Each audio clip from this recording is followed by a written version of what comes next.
Mga igsuon, ang atong ebanghelyo karong adlaw Lunes nagpahinomdom kanato nga ang tinuod nga gugma katong dili lang taman sa istorya, dili lang taman sa ampo, kundili ipakita gyud sa buhat.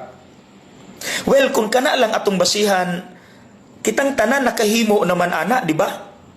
Sayon ra man na. Pero kini ang pangutana. How about kadtong mga tao nga dili kabalos nato? How about kadtong mga tao nga dili miyembro sa atong pamilya, dili nato paryente, naa sa gawa sa atong balay? How about kadtong mga tao nga dili ka-level sa atong estado sa kinabuhi? Mga igsuon, sakit pamalandungon nga many times ang atong gugma og respeto mamili.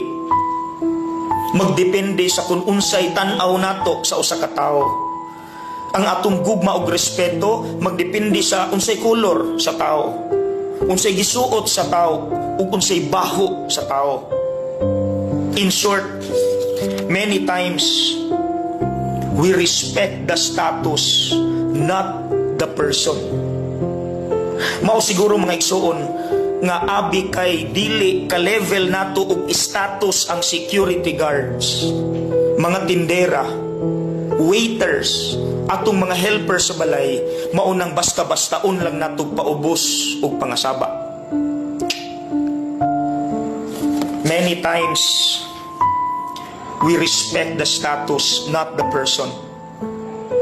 Aniyat ang atong Ginoo nag-ingon, kung unsa inyong gibuhat, ilabi na sa mga labing ubos na kong igsuon, mausab na inyong gibuhat kanako.